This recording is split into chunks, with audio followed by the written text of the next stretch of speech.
정약용은 노년에 이르러 이렇게 적었습니다. 삶이 무거운 까닭은 짐이 많아서가 아니라 내려놓을 때를 모르기 때문이라고요. 그대들은 혹시 아침마다 거울 앞에 서서 어제와 달라진 얼굴을 보며 마음이 조급해진 적이 있습니까? 예전에는 눈에 들어오지 않던 주름이 어느 날 갑자기 선명해지고 그 순간 이상하게도 뭔가를 더 해야 할 것 같은 압박이 밀려옵니다. 남은 시간에 무엇을 더 쌓아야 하나, 무엇을 더 이루어야 하나, 마음이 분주해집니다. 시간이 흘러갈수록 조바심은 커지고 가만히 있으면 뒤처지는 것 같은 불안이 가슴 한편을 짓누릅니다. 그러나 노년의 불안은 대개 부족해서 찾아오는 것이 아닙니다. 오히려 아직도 너무 많은 것을 붙잡고 있어서 생기는 무게입니다. 젊은 시절에는 쌓는 일이 믿어 경험을 쌓고 자산을 쌓고 관계를 쌓았습니다. 배움을 쌓고 이력을 쌓고 신뢰를 쌓았습니다. 그 방향이 맞았기에 삶은 앞으로 나아갔고 우리는 그렇게 성실히 살아왔습니다. 그러나 60대 중반을 넘어서면 삶의 문법이 조용히 바뀝니다. 더 이상 쌓는 것이 정답이 아닙니다. 덜어내는 것이 삶을 가볍게 만드는 시간이 온 것입니다. 이 전환을 알아차리지 못하면 사람은 계속해서 짐을 지고 오르막을 오릅니다. 힘은 예전 같지 않은데 짐은 점점 무거워지니 지치는 것이 당연합니다. 정약용은 젊은 시절 끊임없이 배우고 쓰고 관직에서 뜻을 펼치려 애썼습니다. 학문에 대한 열정은 식을 줄 몰랐고 나라를 바로 세우겠다는 포부로 가득 차 있었습니다. 밤을 새워 책을 읽고 상소를 올리고 개혁을 꿈꾸었습니다. 쉬는 것은 나태함이요 멈추는 것은 패배라 여겼습니다. 그러나 유배지에서 18년을 보내며 그는 전혀 다른 깨달음에 이르렀습니다. 삶을 무겁게 만드는 것은 외부 환경이 아니라 마음속에 쌓아둔 짐이라는 것을요. 손에 쥔 것이 많을수록 놓는 것이 두렵습니다. 두려움이 클수록 작은 흔들림에도 마음이 쉽게 넘어집니다. 바람이 불면 가지가 많은 나무가 먼저 흔들리고 가지를 친 나무는 바람이 지나가도 줄기가 꿋꿋이 서 있습니다. 그래서 정약용은 노년에 가족에게 보낸 편지에서 화려한 기술을 가르치지 않았습니다. 대신 삶을 피곤하게 만드는 습관을 어떻게 줄일 것인가를 담담히 이야기했습니다. 그의 통찰은 무언가를 더하는 지혜가 아니라 무언가를 빼는 지혜였습니다. 채우는 것보다 비우는 것이 때로는 더 큰 힘이 됩니다.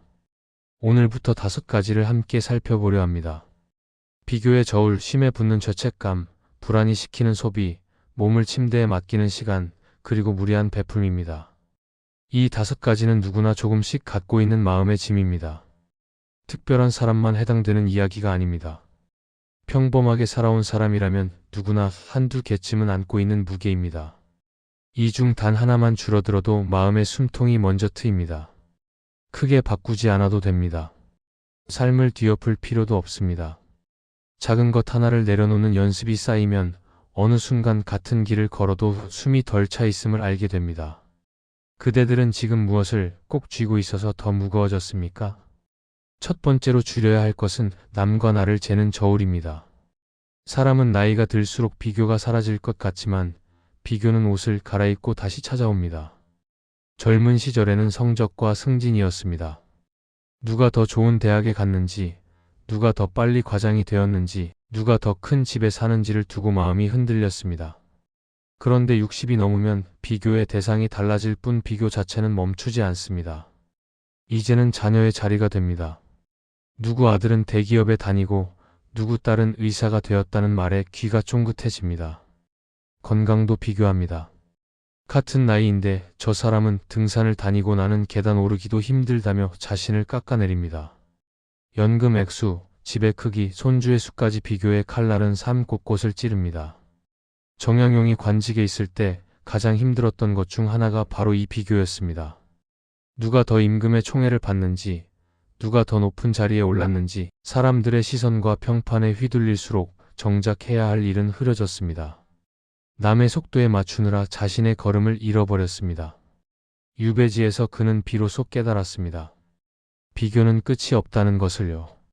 이기면 또 다른 상대가 나타나고 지면 또 다른 기준이 생깁니다. 저울의 한쪽에 남을 올려놓는 한 마음은 영원히 평평해질 수 없습니다.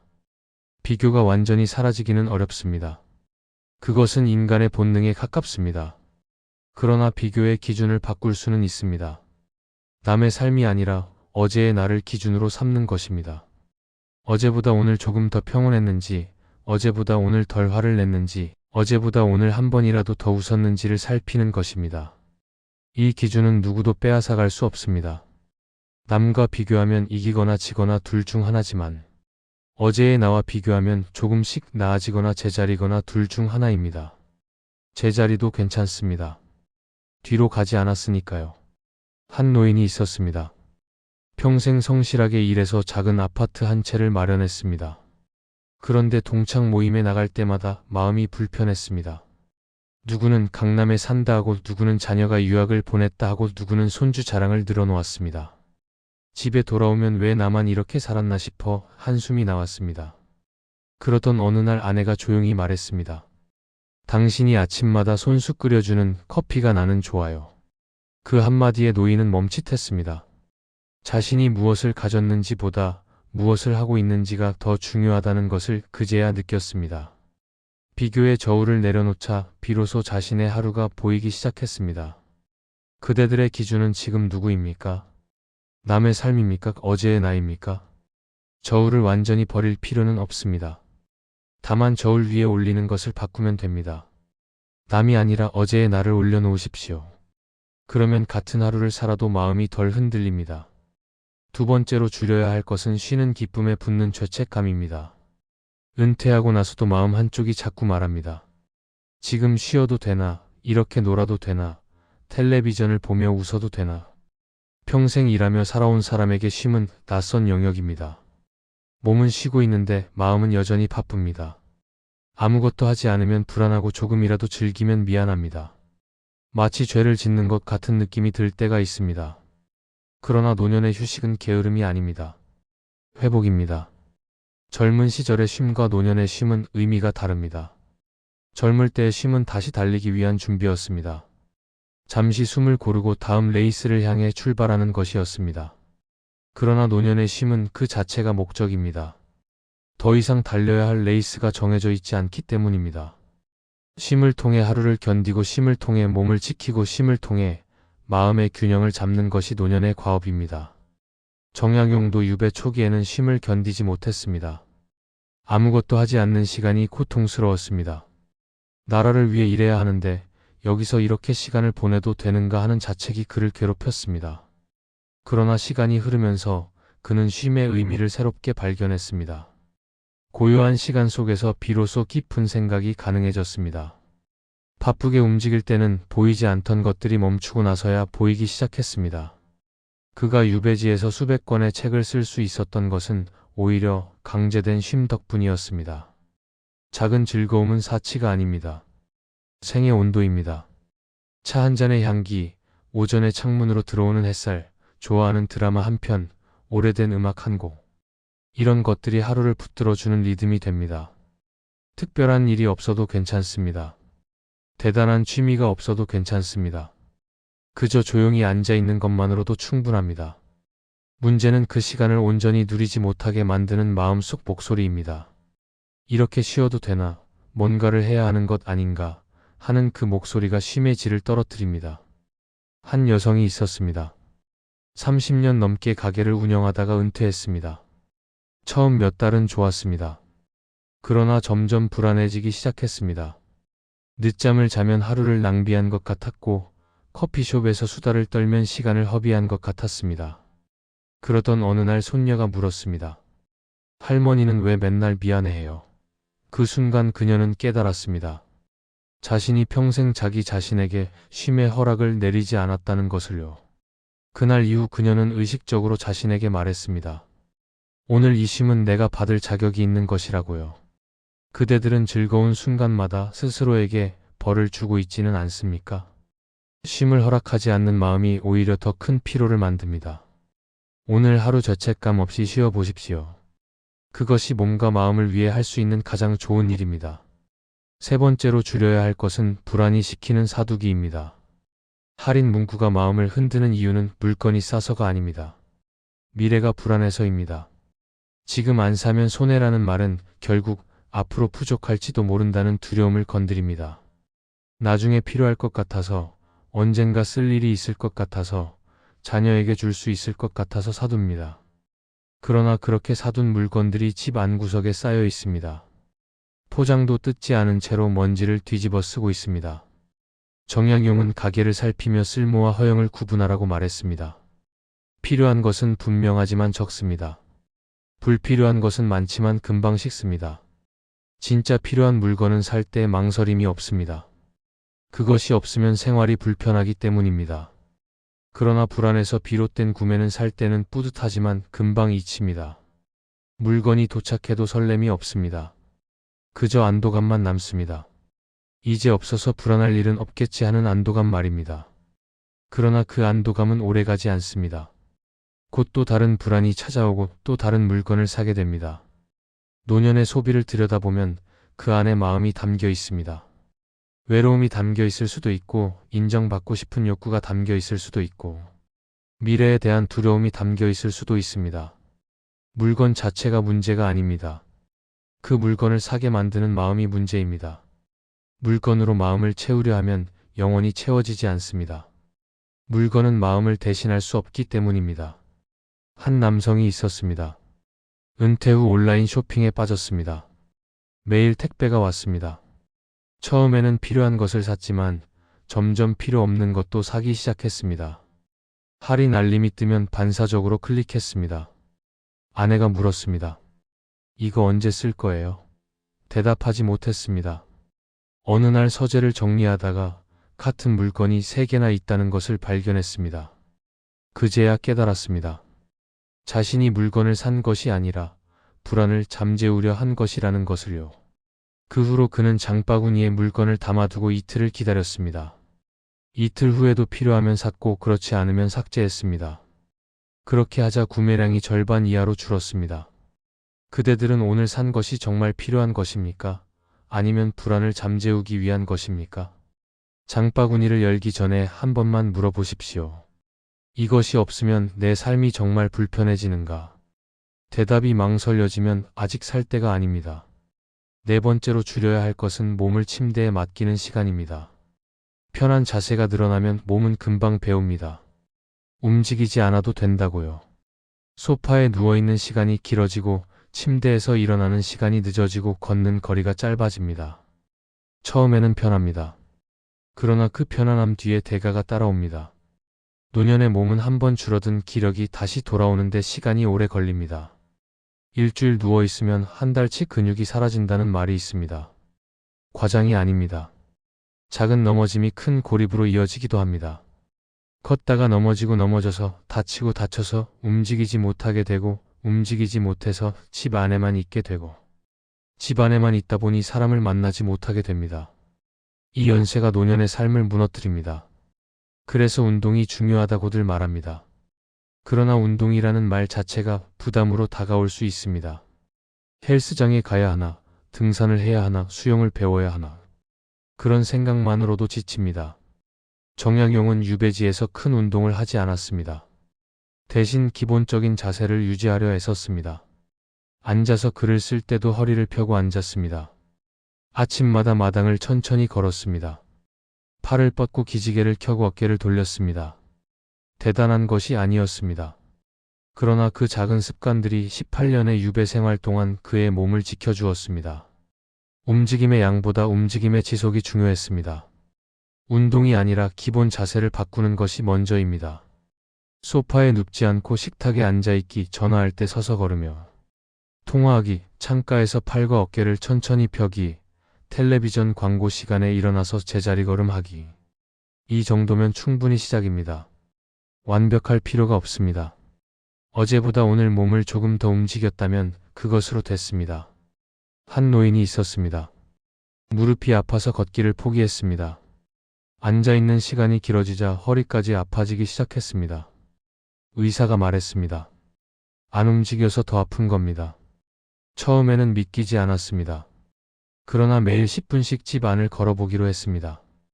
일주일이 지나자 조금 달라졌습니다. 한 달이 지나자 계단을 오를 수 있게 되었습니다. 대단한 운동을 한 것이 아니었습니다. 그저 움직이지 않던 몸을 조금씩 움직인 것뿐이었습니다. 그대들의 오늘은 몸을 살리는 쪽으로 한 뼘이라도 움직였습니까? 침대와 소파가 주는 편안함은 달콤하지만 그 대가는 생각보다 큽니다. 오늘 딱 10분만 서서 움직여 보십시오. 그 10분이 내일의 몸을 지켜줍니다. 5번째로 줄여야 할 것은 인정받고 싶은 마음에서 나온 무리한 베풀미입니다. 노년의 베풀음은 따뜻합니다. 자녀에게, 손주에게, 이웃에게 무언가를 주고 싶은 마음은 자연스럽습니다. 그러나 그 베품 속에 때로는 다른 마음이 섞여 있습니다. 내가 이렇게 해줬으니 나를 잊지 말아 달라는 외로운 말입니다. 사랑받고 싶은 마음, 필요한 존재로 남고 싶은 마음, 버림받지 않을까 하는 두려움이 베풀매 옷을 입고 나타납니다. 그래서 더 챙겨주고 더 퍼주고 더 끌어안습니다. 용돈을 더 주고 밥을 더 차리고 선물을 더 보냅니다. 몸이 힘들어도 참고 형편이 어려워도 쪼개어 줍니다. 그러다가 상대의 한마디에 무너집니다. 이제 괜찮아요. 안 오셔도 돼요. 바쁘니까 나중에 연락할게요. 이런 말 한마디에 서운함이 폭발합니다. 내가 이렇게까지 했는데 어떻게 그럴 수 있어? 그 분노의 뿌리를 들여다보면 사실 상대에 대한 것이 아닙니다. 내가 기대한 만큼 돌아오지 않은 것에 대한 서운함입니다. 정약용이 가족에게 보낸 글에서 정은 깊되 선은 지키라는 뜻을 남겼습니다. 마음을 추대 한계를 두라는 말입니다. 베풀매도 한계가 있어야 합니다. 내가 감당할 수 있는 만큼 돌아오지 않아도, 억울하지 않을 만큼, 거절당해도 무너지지 않을 만큼만 주어야 합니다. 그래야 베풀미 오래갑니다. 한계 없는 베풀음은 결국 자신을 고갈시키고 상대를 부담스럽게 만듭니다. 한 아버지가 있었습니다. 자녀들에게 무엇이든 해주고 싶었습니다. 손주가 태어나자 더 심해졌습니다. 매달 용돈을 보내고 명절마다 선물을 보내고 아이들 학원비를 대겠다고 나섰습니다. 그러던 어느 날 아들이 조용히 말했습니다. 아버지, 이제 그만하셔도 돼요. 저희도 벌잖아요. 그 말에 아버지는 서운했습니다. 내 마음을 모르는구나 싶었습니다. 그러나 며칠 후 아내가 말했습니다. 당신이 주고 싶은 건 알겠는데 받는 사람도 부담이야. 그제야 깨달았습니다. 자신이 사랑을 주고 있었던 것이 아니라 사랑을 확인받으려 했다는 것을요. 그대들은 지금 사랑을 주고 있습니까? 아니면 사랑을 확인받으려 하고 있습니까? 베풀매 선을 세우는 것은 차갑게 구는 것이 아닙니다. 오히려 관계를 오래 지키기 위한 지혜입니다. 감당할 수 있는 만큼만 주십시오. 그래야 주고도 편하고 받는 사람도 편합니다. 5가지를 줄이면 무엇이 남습니까? 비교의 저울을 내려놓고 죄책감의 채찍을 풀고 불안의 소비를 멈추고 침대에 맡긴 시간을 줄이고 무리한 베풀매 선을 세우면 삶은 조용히 가벼워집니다. 이것은 무언가를 잃는 것이 아닙니다. 오히려 무언가를 되찾는 것입니다. 짐에 가려져 있던 자신을 되찾는 것입니다. 정약용이 유배지의 고요 속에서 끝내 붙든 것은 더 가진 내가 아니었습니다. 흔들리지 않는 마음이었습니다. 모든 것을 빼앗긴 자리에서 그는 비로소 자신에게 무엇이 남았는지를 볼 수 있었습니다. 관직도 명예도 재산도 사라진 뒤에 남은 것은 생각하는 힘과 글을 쓰는 손과 가족을 향한 마음이었습니다. 그것만으로 그는 18년을 버텼고 그 시간 동안 조선의 가장 위대한 저작들을 남겼습니다. 노년의 가벼움이란 가진 것이 없다는 뜻이 아닙니다. 더 이상 무거운 것을 붙잡고 있지 않다는 뜻입니다. 손을 펴면 바람이 지나갑니다. 꽉 쥐고 있으면 바람조차 느끼지 못합니다. 가벼워진 사람은 같은 하루를 살아도 더 많은 것을 느낍니다. 아침 햇살이 다르게 보이고 저녁 노을이 다르게 느껴지고 곁에 있는 사람의 목소리가 다르게 들립니다. 짐을 내려놓으면 비로소 주변이 보이기 시작합니다. 체온보다 비움이, 속도보다 방향이, 양보다 깊이가 노년의 힘이 됩니다. 많이 가진 사람이 아니라 가볍게 사는 사람이 오래 웃습니다. 무엇을 더 얻을까를 고민하지 말고 무엇을 내려놓을까를 고민하십시오. 그 고민의 방향이 바뀌는 순간 삶의 무게도 달라집니다. 한 노인이 있었습니다. 젊은 시절 성공한 사업가였습니다. 은퇴 후에도 한동안 그 시절의 관성으로 살았습니다. 사람들을 만나고 일을 벌이고 바쁘게 움직였습니다. 그러나 어느 날 건강이 무너졌습니다. 병원 침대에 누워 천장을 바라보며 생각했습니다. 내가 왜 이렇게 바빴을까? 회복한 후 그는 많은 것을 정리했습니다. 모임을 줄이고 약속을 줄이고 물건을 줄이고 기대를 줄였습니다. 그러자 이상하게도 삶이 더 풍요로워졌습니다. 덜 가졌는데 더 충만했습니다. 비로소 자신이 무엇을 원하는지 들리기 시작했습니다. 그대들도 지금 멈추고 물어보십시오. 나는 무엇을 내려놓아야 가벼워질까? 그 질문에 대한 답이 다음 계절의 방향을 알려줄 것입니다. 오늘 당장 크게 바꾸지 마십시오. 삶을 뒤엎으려 하지 마십시오. 그저 딱 한 가지만 줄여보십시오. 오늘은 비교를 한 번만 덜 하자. 오늘은 장바구니를 닫고 10분만 걷자. 오늘은 쉬면서 미안해하지 말자. 오늘은 용돈을 보내기 전에 한 번만 더 생각하자. 그 중에 하나만 골라서 시작하면 됩니다. 정양용은 유배에서 돌아온 후 고향에서 조용히 여생을 보냈습니다. 더 이상 큰 일을 벌이지 않았습니다. 다만 매일 아침 일어나 글을 쓰고 가족과 시간을 보내고 찾아오는 제자들과 이야기를 나눴습니다. 화려하지 않았지만 평온했습니다. 그가 마지막까지 지킨 것은 흔들리지 않는 일상이었습니다. 특별한 일이 아니라 평범한 하루의 반복이 그를 지탱했습니다. 노년의 지혜는 거창한 데 있지 않습니다. 작은 것을 오래 지속하는 데 있습니다. 한꺼번에 많은 것을 바꾸려 하면 지칩니다. 그러나 매일 조금씩 한 가지만 의식하면 어느새 습관이 됩니다. 습관이 되면 힘이 들지 않습니다. 짐을 덜어낸 사람은 같은 길을 걸어도 숨이 덜 찹니다. 오르막이 와도 덜 힘들고 내리막이 와도 덜 불안합니다. 오늘 이야기한 5가지를 다시 떠올려 보십시오. 비교의 저울, 쉼에 붙는 죄책감, 불안이 시키는 소비, 침대에 맡기는 시간, 무리한 베품. 이 중에서 그대에게 가장 무거운 것은 무엇입니까? 그것을 먼저 조금만 덜어보십시오. 전부 내려놓을 필요 없습니다. 조금만 덜면 됩니다.